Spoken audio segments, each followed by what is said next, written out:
अस्सलाम वालेकुम, welcome to debate eight 8। मैं हूं ईसा नकवी। 74 दिन पहले 8 फरवरी 2024 को मुल्क भर में आम इंतखाबात हुए जिनके नताइज ने सबको हैरान कर दिया। पाकिस्तान तहरीक इंसाफ के हिमायत याफ्ता उम्मीदवार ना उनके पास बल्ले का निशान था, ना ही उनको जल्द से जुलूस करने की इजाज़त थी, लेकिन उसके बावजूद उनके हिमायत याफ्ता उम्मीदवारों ने आउट परफॉर्म किया। बड़े बड़े बुर्ज उलट गए और एक सिंगल लार्जेस्ट ग्रुप के तौर पर वो पार्लियामेंट में इमर्ज किया। लेकिन 73 दिन के बाद गुज़श्ता रोज़ 21 अप्रैल को ज़िमनी इंतखाबात का बड़ा मरहला था और ये 8 फरवरी के बाद पहला बड़ा इंतखाबी मरहला था और इनके नताइज ने भी सबको हैरान कर दिया, शशदर कर दिया। 5 कौमी असम्बली के हल्के के ऊपर जो इंतखाबात हुए, 2 नशिस्तें पाकिस्तान मुस्लिम लीग नवाज़ ने, 1 पाकिस्तान पीपल्स पार्टी ने, 1 तहरीक इंसाफ के हिमायत याफ्ता और सुन्नी इत्तेहाद कौंसिल के प्लेटफॉर्म से लड़ने वाले NA 44 डेरा इस्माइल खान से 1 नशिस्त सिर्फ हासिल करने में कामयाब हुई, जबकि NA 8 बाजोड़ में पाकिस्तान तहरीक इंसाफ के ही एक डिस्ग्रंटल्ड कारकुन जो है वो इलेक्शन पाकिस्तान तहरीक इंसाफ के हिमायत याफ्ता और सुन्नी इत्तेहाद कौंसिल के प्लेटफॉर्म से लड़ने वाले गुलजफर खान, उनको शिकस्त हुई। इसी तरीके से जो सूबाई असम्बलियों के नताइज हैं उन्होंने भी सबको हैरान कर दिया। कुल 16 सूबाई असम्बलियों की नशिस्तों के ऊपर इंतखाबात थे और पाकिस्तान मुस्लिम लीग नवाज़ अब तक के जो आदाद शुमार सामने आए हैं गैर हतमी गैर सरकारी, उनके मुताबिक 10 नशिस्तें पाकिस्तान मुस्लिम लीग नवाज़ ने जीत लीं, जबकि मुस्लिम लीग काफ, इस्तेहकाम पाकिस्तान पार्टी, सुन्नी इत्तेहाद कौंसिल और पाकिस्तान पीपल्स पार्टी ये तमाम सिर्फ एक नशिस्त जीतने में कामयाब हुए। अब इसका मतलब क्या है कि क्या लोगों के दिल बदल गए हैं? क्या पाकिस्तान तहरीक इंसाफ से मायूस हो गए हैं या उनका वर्कर मायूस हो गया, या फिर हुकूमत ने ऐसा क्या कर दिया मुस्लिम लीग नवाज़ ने कि उनके नताइज इस हद तक बेहतर हो गए? किन हालात में ये इलेक्शंस हो रहे थे? इंटरनेट जो है वो भी मौजूद नहीं था, धांधली के इल्ज़ामात थे, लेकिन ये सब मामला तो 8 फरवरी को भी था और जो 8 मार्च 2022 के बाद से पाकिस्तान भर में इंतखाबात हुए उसमें पाकिस्तान तहरीक इंसाफ ने यकीनन तमाम सियासी जमातों को आउट परफॉर्म किया। लेकिन अब आखिर ऐसा क्या कुछ हो चुका है? इस हवाले से जो वफाकी वज़ीर इत्तलात हैं अता तारड़ साहब, उन्होंने कहा कि इमरान खान की सियासत को दफन कर दिया है। उन्होंने जो बयान जारी किया इसके हवाले से ज़रा पहले वो सुनिए। वफाक के अंदर और के अंदर जो मुस्लिम लीग नून की कामयाब पॉलिसियां हैं उसका नतीजा है पूरे ज़िमनी इंतखाबात में हर नशिस्त पे मुस्लिम लीग नून को वाज़ेह बरतरी हासिल है और इंशाअल्लाह ताला आप देखेंगे कि ना सिर्फ मुल्की हालात बेहतर होंगे बल्कि अवाम ने जिस एतमाद का इजहार किया है हम उस एतमाद पर पूरा उतरेंगे। अवाम ने PTI के बयानिए को मुस्तरद कर दिया और जेल में बैठ के मुल्क के खिलाफ, मुल्क के दिफाई इदारों के खिलाफ जो साजिशें की जाती हैं, इस तमाम बयानिए को और बानी चेयरमैन PTI की नफरत की, इंतशार की, तकसीम की, झूठ की सियासत को अवाम ने आज रद्द कर दिया। अब ये बात हैरान कुन है कि 8 मार्च 2022 के बाद से और ख़ास तौर पर जो PDM का पहला दौरे हुकूमत था उसमें 16 महीने के दौरान पाकिस्तानियों ने अपनी तारीख़ की बदतरीन महंगाई का सामना किया। पाकिस्तान के मौशी हालात सबके सामने हैं, रुपये की डिवैल्यूएशन, बेरोज़गारी का मसला और उसके अलावा जो सियासी मारा मारी की सूरत हाल थी उससे अवाम बददिल थे। लेकिन उसके बावजूद आखिर ऐसा क्या हुआ कि 21 अप्रैल के इंतखाबी नताइज चौंका देने वाले हैं, मुस्लिम लीग नून के लिए हौसला अफजा हैं। इन तमाम मामलात पर और पाकिस्तान को जो इस वक्त दरपेश सियासी मसला है उसके हवाले से गुफ्तगू करने के लिए मुझे ज्वाइन कर रहे हैं पाकिस्तान मुस्लिम लीग नवाज़ से सेनेटर नासिर भट्ट साहब, मुझे ज्वाइन कर रहे हैं नईम पंजोता साहब, पाकिस्तान तहरीक इंसाफ से ताल्लुक़ है, और कादिर मंदोखेल साहब मुझे पाकिस्तान पीपल्स पार्टी से ज्वाइन कर रहे हैं। आगाज़ जो है वो नासिर भट्ट साहब से करेंगे। भट्ट साहब, ये क्या किया है मुस्लिम लीग नवाज़ ने कि 8 फरवरी के इंतखाबी नताइज को ज़रा जहन में रखिए तो 16 में से 10 PP की नशिस्तें, सूबाई असम्बली की नशिस्तें आप लोगों ने यानी कि हुकूमत आने के बाद अपेरेंटली कोई बहुत बड़ा रिलीफ नहीं नज़र आया। क्या वजूहात हैं आपके ख्याल में कि आप अपने वोटर को निकालने में कामयाब हुए? बिस्मिल्लाहिर्रहमानिर्रहीम। देखें, हम ये बार बार कहते थे कि हमारे साथ ना हमारे कायद मियां नवाज शरीफ के साथ भी जो कुछ हुआ वो आपके सामने है। और ये तो हमेशा झूठ बोलते थे। वो बुशरा जो बीबी वो कहती थी कि कभी तो उन्होंने कह दिया मुझे जहर दे दिया है, वो भी डॉक्टरी रिपोर्ट आई कि नहीं, उन्होंने ब्लड ही नहीं दिया। आई डोंट नो कि ब्लड क्यों नहीं दिया, क्योंकि इनका स्टार्ट झूठ से होता है। अब आवाम को समझ आ गई है और हमें ये खुशी है कि लोग अब इस चीज को समझ गए हैं कि इनका बयानिया सिर्फ झूठ पर मबनी है, इल्जामात लगाने हैं, इसके अलावा कोई बात नहीं करनी। 3 महीने अभी जो थोड़ा सा वक्त गुजरा है, मियां नवाज शरीफ साहब पाकिस्तान में है। अब उनकी जो पॉलिसी है, उन्होंने अब जमात अपनी पूरी पे नजर रखी हुई है। मरियम बहन जो है वज़ीर आला है, वो उनकी जो आप देखें जितना थोड़ा टाइम हुआ है, लोगों को रिलीफ देने की सुबह शाम कोशिश हो रही है। उसमें देखें रोटी अब 16 रुपए की हो गई है। तो मुराद है अवाम ने देखा कि अगर इस पाकिस्तान में कोई तरक्की की तरफ इस मुल्क को लेके जाता है तो उसका नाम है मियां नवाज शरीफ। आप देखें चारों सूबों में आप वज़ीर आला आ चुके हैं, लेकिन माशाल्लाह ये हमें खुशी है कि मरियम नवाज शरीफ ऐसे वज़ीर आला है जो कुछ सुबह शाम अपनी आवाम के लिए लोगों को रिलीफ देने की कोशिश कर रही हैं। भट्ट साहब लोगों को रिलीफ देने की कोशिश कर रही हैं, वो हम देख भी रहे हैं। मीडिया टीम उसके बारे में बहुत ज़्यादा वीडियोस जो है वो भी जारी कर रही है। आप लोगों ने मीडिया के ऊपर यकीनन प्रेजेंस रखी हुई है, लेकिन ये टेक्निकली समझना मैं चाहता हूँ कि लोग जो हैं वो 8 फरवरी को आपके वोटर्स जो हैं वो फिर कहाँ गायब थे, या 21 अप्रैल को ऐसा क्या हो गया कि लोग जो हैं वो आपके जो नंबर्स हमारे सामने और ये जो वीडियोस कुछ सर्कुलेट की हैं जिसमें ख़ास तौर पर गुजरात से और दीगर जगहों से जहाँ पर बैलेट बॉक्सेस को भरने के इल्ज़ामात लगाए जा रहे हैं, जहाँ पर ये कहा जा रहा है कि ये सब कुछ किया जा रहा है लेकिन हम मजबूर हैं, तो आपके ख्याल में ये जो ज़िमनी इंतखाबात थे इसमें ये तमाम साफ़ और शफाफ तरीके से हुए? देखें, इस मुल्क की बदकिस्मती है कि हर इलेक्शन जो होता है, हारने वाला कभी भी ये नहीं मानता कि मैं हार गया। कहता है मेरे साथ बेईमानी हो गई है, मेरे साथ चीटिंग हो गई है। लेकिन उसका हल होता है इलेक्शन जो है ना, ट्रिब्यूनल बन जाता है। आप वहां जाएं, अगर आप जीते हुए हैं तो आपको वहां रिलीफ मिलेगा। ऐसा हो भी रहा है, लेकिन ये चीज साबित होगी कि जो इलेक्शन हुआ था उसके नताइज आपके सामने है कि मियां नवाज शरीफ साहब जब से पाकिस्तान में आए, आप देखें, एक बात मैं बरमला कहता हूं कि मियां शहबाज शरीफ के कायद भी नवाज शरीफ हैं, मरियम नवाज शरीफ के कायद भी मियां नवाज शरीफ है। हमारी जमात मुस्लिम लीग नून के कायद मियां नवाज शरीफ के वापस आने से अवाम को ये पता था कि अब जो रिलीफ मिलेगा और जो पेट्रोल की महंगाई, ये गैस इतनी महंगी हो गई थी जब मियां साहब का दौर था। सर वो तो मजीद महंगी हो रही है, यही तो मैं आपको बता रहा हूं कि बिजली भी मजीद महंगी हो रही है, गैस भी मजीद महंगी हो रही है, बजट भी IMF के बगैर नहीं आएगा। मियां साहब 21 अक्टूबर को आए थे, सबसे ज्यादा अगर इम्पैक्ट आना चाहिए था तो वो 8 फरवरी को आना चाहिए था। यही तो सवाल है बुनियादी तौर पे। बहरहाल मैं आपके पास वापस आता हूँ। मैं बता रहा एक मेरी बात सुन लें। देखें, ये 4 साल जो इस इमरान नियाजी को मुसल्लत किया गया था, जिसने मुल्क की जो तबाही की थी, उसको वापस आने में टाइम लगेगा। हम मुल्क को वापस पटरी पे, तरक्की के रास्ते पे चढ़ा रहे हैं। इन लोगों ने मुझे बताया इमरान खान ने 4 साल में क्या किया मुल्क के लिए। इन PTI का अगर कोई बंदा बैठे उसको कहेंगे एक कुछ चीज ऐसा रिलीफ बता के 4 साल में जिसमें अवाम ने कहा जी कि ये मेरे लिए बड़ा अच्छा काम किया इसमें। भट्ट साहब, मेरा सवाल बिल्कुल इंटायरली मुख्तलिफ है कि एक सियासी वर्कर के तौर पे आप क्या समझते हैं कि ये तमाम हालात तो उसी तरीके से हैं, बल्कि हालात अभी उस तरीके से बेहतर होने की उम्मीद भी नज़र नहीं आ रही। फिर भी बहरहाल मैं आपके पास वापस आता हूँ। कादिर मंदोखेल साहब, ये जो मरहला है इसमें खैर तवक्को भी यही थी कि पाकिस्तान तहरीक इंसाफ को वही सूरत हाल होगी जो 8 फरवरी को थी, वही सूरत हाल लगभग रही। उसके बावजूद नताइज बहुत मुख्तलिफ हैं। 8 फरवरी के तमाम तर पाकिस्तान तहरीक इंसाफ कहती है कि रिपीट टेलीकास्ट है, लेकिन जो कुछ 8 फरवरी को हुआ उस वक्त नताइज फिर भी मुख्तलिफ थे। आपकी as a political worker understanding क्या है? आपको लगता है कि ये बिल्कुल यही आप एक्सपेक्ट कर रहे थे नताइज, या फिर आपको भी चौंकाया है इन इंतखाबी रिजल्ट्स ने?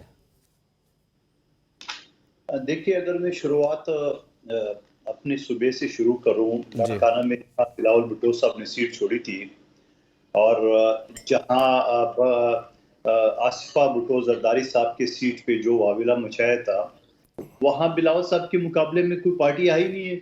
यानी जो सीट छोड़े गए, जो हमारे खुर्शीद अहमद जुनैजो साहब का कैंडिडेट थे, कमर शाहजादपुर, सब कोई पार्टी आई नहीं है। TLP खड़ी हो गई है। हमारे कैंडिडेट का 91,000 प्लस वोट है, उनकी 2,700। तो आप मुझे बताओ, यहाँ सूरत-ए-हाल ये तो हमें पहले से पता था, लेकिन ये थोड़ा सा जो इल्जामात लगा रहे थे उनके लिए एक आईना है। जो आप इल्जाम लगाते थे, तो अब आपके सामने, आप तो इस काबिल भी नहीं थे कि वहां खड़े भी हो जाए, और जो टीएलपी खड़ी होगी उसका असर क्या हुआ आपके सामने। लेकिन मैं ये कहूंगा कि ये हैरानकुन रिजल्ट इस वजह से नहीं है। अगर मुख्तलिफ टॉक शो में नईम पंजोता साहब के साथ जहां मैं बैठा हूं, और मैं हमेशा एक सवाल करता हूं इनसे, इनके लोगों से, कि आप ये मुझे बता दो, जैसे भी इलेक्शन हुआ, चाहे मेरे साथ धांधली हुआ है, चाहे पंजोता साहब के साथ हुआ, या नून लीग में किसी के साथ हुआ है, वो तो गुजर गया मरहला। अब जो अवाम ने आपको वोट दिए है, तो अब वो अवाम ने आपको वोट इसी गाली गलोच, उसी अफरा तफरी के लिए दिए है, या अवाम आपसे ये तवक्को रख रहे कि भाई आप हमारे लिए महंगाई की बात कर रहे हैं, सस्ती रोटी के लिए बात कर ले, और बेरोजगारी के लिए बात कर ले, या इसी तरह आपने 5 साल गुजारना है। तो मैं ये समझ रहा हूँ कि अवाम बड़ी बाशऊर है। अवाम को ये पता चल गया कि अब जाके ये गाली गलोच और ये नाराबाजी की सियासत नहीं, अमली कौन, काम कौन कर रहा है।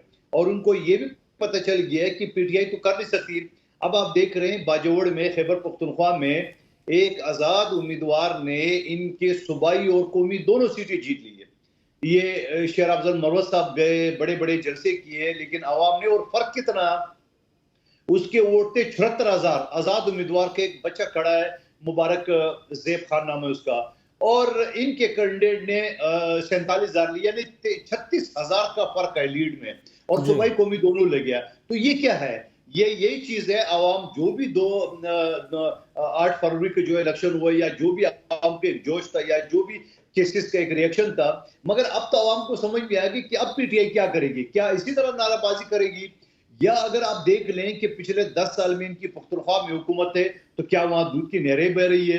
3.5 साल वफाक में हुकूमत की है, वहां उन्होंने क्या किए, सिवाय वो लंगर खाने खोलने के और कट्टे अंडे और वो मुर्गियां बांटने के, उसके अलावा कोई प्रोजेक्ट है इनका तो बता दे। तो ये आवाम बड़ी बाशऊर है, सोशल मीडिया के जरिए सब चीज उसको है। तो मैं ये समझ रहा हूँ कि एक बेहतरीन डिसीजन आवाम का आ गया ये कल वाले इलेक्शन में, और थोड़ा सा आंखें खोल देना चाहिए पीटीआई को कि अब उन्होंने यही सियासत करनी है। और आज फिर इनका वज़ीर-ए-आला जो है ना, वो प्रेस कॉन्फ्रेंस करे। भाई ये प्रेस कॉन्फ्रेंस का टाइम नहीं है। आवाम आप कही कि भाई आपको जो वोट दे दिया उसका क्या किया आपने। तो आपके ख्याल में वो जो कुछ वीडियोस आई हैं गुजरात से, दीगर जगहों से, ठप्पे लगाने की मुबैना इल्ज़ामात हैं, उसके अलावा जो बैलेट बॉक्सेस हैं उनकी पूरी कॉपियां जो भरी जा रही हैं, ये नॉर्मल आप समझते हैं कि जिस तरह यूजुअली पाकिस्तान के इंतखाबात में शिकायत आती है स्कैटर्ड, उसी तरह की हैं, या आपको लगता है कि तहरीक इंसाफ के जो इल्ज़ामात हैं उसमें कोई जान भी है? देखिए, मैं बिल्कुल ये कहूंगा कि ये मैं नहीं कहूंगा कि शफाफ इलेक्शन होता है। क्या ये जो 8 फरवरी वाला हुआ, क्या मेरे हल्के में जहां 3,800 वोट थे मुस्तफा कमाल साहब के, और 71,000 उसको बनाए गए, मेरे 42,000 वोट उनका कहां खा गए? और वो जो 25 से 30,000 बैलेट पेपर जो आपके चैनल में मैंने दिखाया, जो मेरे पास आज भी पड़ा हुआ है, और पिछले हफ्ते इलेक्शन कमीशन के पास में गया, मैंने कहा भाई मेरी जो दरखास्त है उसका क्या किया है? आप कम से कम ये बता दो हमने रिजेक्ट कर दिया है। वो भी नहीं बता रहा है, न ये बता रहे रिजेक्ट किए, न ये बता रहे एक्सेप्ट किए। आज 2.5 महीने गुजर गए, कोई हालांकि सारे वीडियो, बैलेट पेपर सब सबूत के साथ मैंने लगाए। तो मैं ये नहीं कहूंगा कि धांधली होगी कि एक आध सीट पे। अब आप मुझे बताओ, अगर मैं अपने घर से स्टार्ट करूं, कंबर शहजाद कोट से सिंध का, जहां टीएलपी कैंडिडेट 2,700 वोट ले रहे और हमारा यहाँ 91,000 से ज्यादा वोट ले रहे, तो आप मुझे बताओ उसमें धांधली क्या? कोई कैंडिडेट है ही नहीं, ना पीटीआई का कैंडिडेट है, न मौलाना फजल रहमान साहब की पार्टी का है, न मुस्लिम लीग नून का, किसी पार्टी का नहीं है। तो उसको आप क्या कहेंगे? धांधली कहेंगे? क्या कहेंगे? मुझे बताओ। हाँ, हो गया होगा पंजाब में। सही, मुझे मैं आपके पास वापस आता हूँ। मुझे जरा पाकिस्तान तहरीक इंसाफ का टेक इस पर लेने दें। पंजोता साहब, इलेक्शन रिजल्ट्स, तवक्को आपको यही थी कि ये नताइज आएंगे? देखिए, अस्सलाम वालेकुम जी, बहुत शुक्रिया आपने मुझे मौका दिया। बात यह है, मैं बातें सुन रहा था दोनों साहबान की, पीपल्स पार्टी की भी और पीएमएलएन के नुमाइंदगान की। पीपल्स पार्टी तो जब उनकी एडजस्टमेंट हो गई तो फिर उसके बाद उन्होंने धांधली वाली बात जो है बंद कर दी। पहले दिन तो पूरा शोर मचाया जा रहा था 8 फरवरी के बाद, लेकिन क्योंकि अब वजारतें, गवर्नरशिप और मशीर और सारे लग रहे हैं और लग गए हैं, लिहाजा उनका तो मौक़िफ़ बिल्कुल जो है वो धांधली नहीं हुई, उसके ऊपर होगा। दूसरी बात यह है कि ये जो इलेक्शन हुआ है ये सिर्फ और सिर्फ एक ढोंग तमाशा रचाया गया है। प्रैक्टिकली अगर देखें आप तो इलेक्शन के अंदर जिस तरह से धांधली की गई है वहां पर, कि बॉक्स पहले से ही भरे गए, हमारे जो एजेंट्स थे और जो हमारे उम्मीदवार थे उनको अंदर जो है वो और ऑफिस के अंदर दाखिल ही नहीं होने दिया गया। वो रास्ते बंद कर दिए गए और वहां से सहाफियों को उठा लिया गया, उन्हें गिरफ्तार कर लिया गया, उन्हें अगवा कर लिया गया कि वो रिपोर्टिंग क्यों कर रहे। वहां पर आप देख रहे होंगे कि फॉर्म 45 जो है वो सुबह ही दस्तखत करवा लिए गए। और क्यों करवा लिए गए? उन्होंने कहा जी कि हमें ये कहा गया कि एंड पे टाइम नहीं होता, तो लिहाजा आप एडवांस में साइन करके दे दें। और फिर जब मीडिया ने वो बात उठाई तो फिर उन फॉर्म 45 को फाड़ा गया। पूरे हलकों में आप मुख्तलिफ जगहों पर आपके सामने सारी चीजें आई होंगी। और इंटरनेट बंद करने की वजह यह थी कि उस वक्त फौरी जो है वो लोगों तक जो है वो इंफॉर्मेशन ना पहुंचे। लेकिन यहाँ पर मैं क्रेडिट दूंगा उन साफियों को, उन तमाम चैनल वालों को जिन्होंने बड़ा भरपूर तरीके से वहां पर जाकर उस तमाम जो मौके के ऊपर जो धांधली हुई है उसको कवर किया और उसको एक्सपोज किया।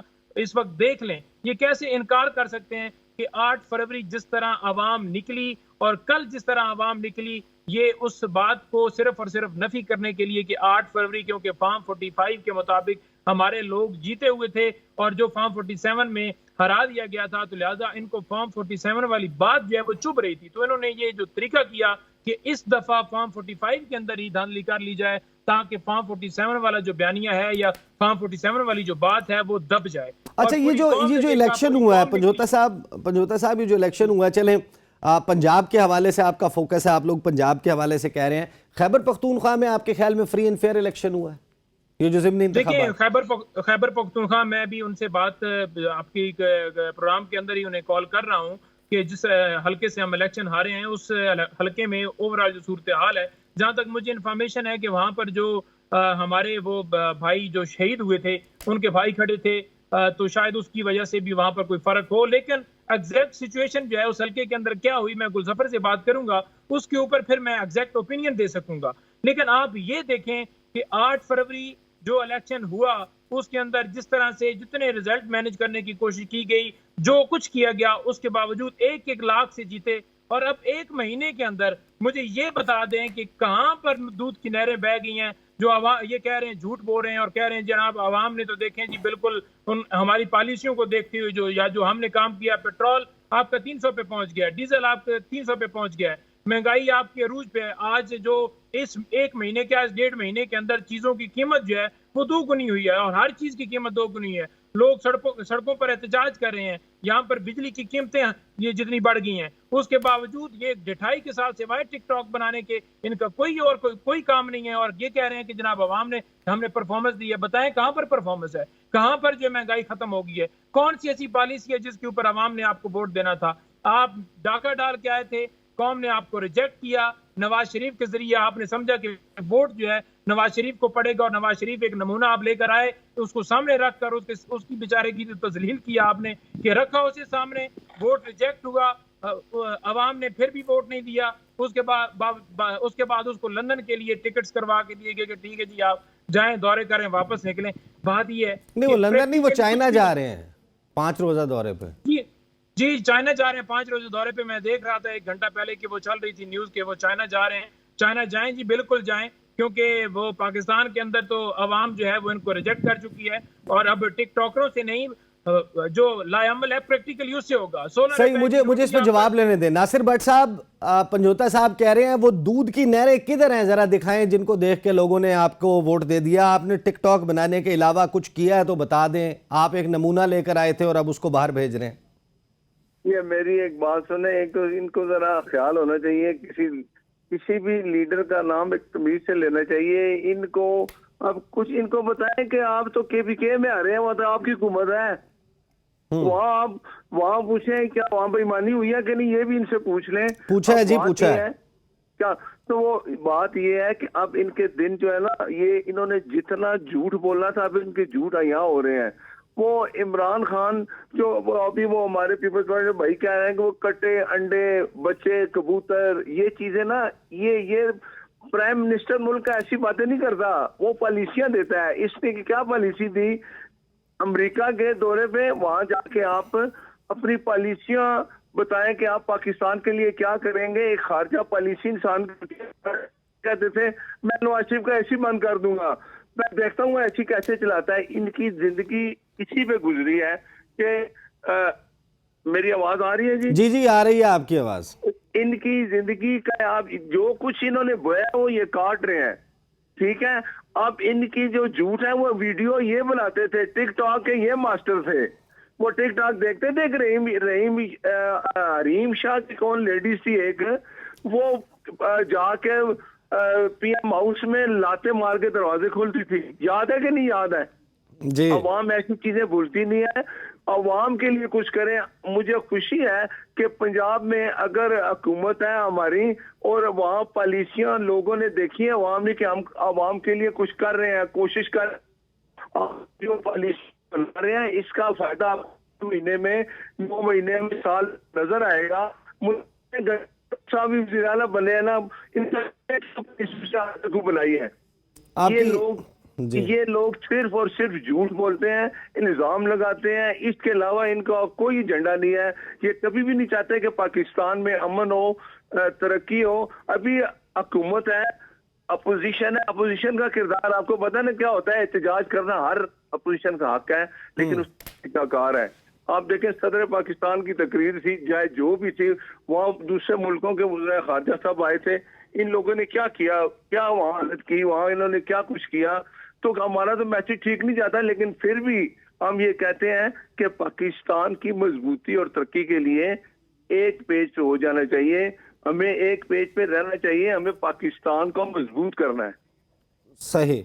बहरहाल वो चाह रहे थे कि आप जरा दूध की नहरों की तरफ रोशनी डालें। मैं आपके पास वापस आता हूँ। मंदोखेल साहब, ये भी मेंशन किया भट्ट साहब ने कि सदर आसिफ अली जरदारी की तकरीर के दौरान एहतजाज हुआ और अपोजिशन एहतजाज करती है।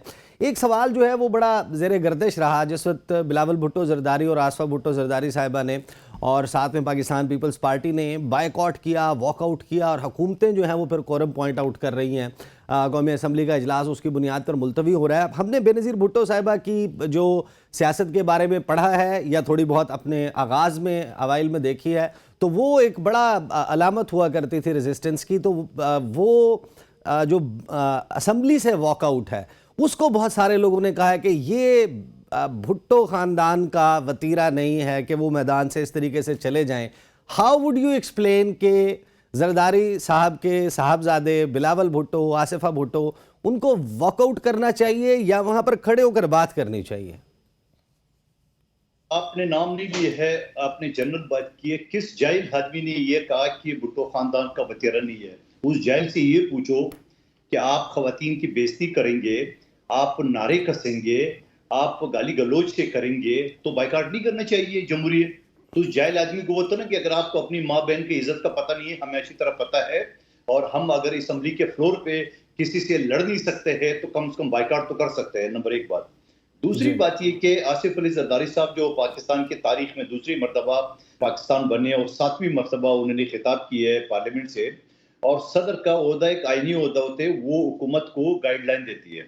तो क्या बेहतर नहीं होता कि आसिफ अली जरदारी साहब की जो गाइडलाइन थी उस पर वो जरूर तनकीद करते, तजावीज दे देते, मगर जिस तरह उन्होंने वहां रवैया इख्तियार करा था कि मैं खुद मौजूद था गिरली में, और फिर उसके बाद 2 मेंबरान की जो मेंबरशिप सस्पेंड की है, तो मैं समझ रहा हूँ कि क्या जो आपने पहले सेगमेंट में सवाल किया था, तो मैं ये कहना चाह रहा हूँ कि क्या पीटीआई वाले या सुन्नी इत्तेहाद तहरीक वाले इसी तरह नारेबाजी में वो अपना टाइम जाया करेंगे? तो जब टाइम जाया करेंगे तो फिर यही होगा। पंजाब में तो उनको शिकस्त करना पड़ना, सिंध में तो इस काबिल नहीं थी कि वो खड़े हो जाते, और खुद अपने सूबे पख्तूनख्वा में उनको 27,000 की लीड से एक नौजवान ने इनको शिकस्त दी दोनों सीटों पे, वो अकेला खड़ा था। तो मैं समझ रहा हूँ कि इनकी पॉलिसी के, इनकी सारी गाली गलोच का एक नतीजा है।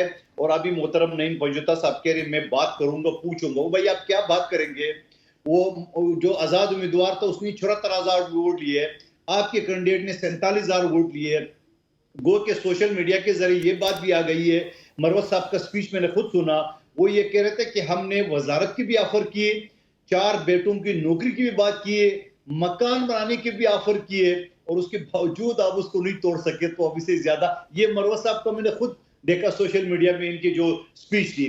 तो अब आप ये बताओ कि आप मुखालिफ को या आजाद उम्मीदवारों को तोड़ने के लिए वजारत, 4 नौकरियां, मकान, और उसके बावजूद आप नहीं तोड़ सके, तो आप अपने गिरबान में देख लें। मुझे ब्रेक पे जाना है, और ये सवाल वो अब ज़ाहिर है कि जनरेट होता है कि क्या पाकिस्तान तहरीक इंसाफ और उनके जो पार्लियामेंट में बैठे हुए लोग हैं वो इसी तरीके से सियासत करेंगे या फिर अब इसमें कोई तब्दीली मुमकिन है? ख़ासतौर पर क्या मफाहमत मुमकिन है, क्या मुज़ाकरात मुमकिन है? बात करते हैं आफ्टर द ब्रेक।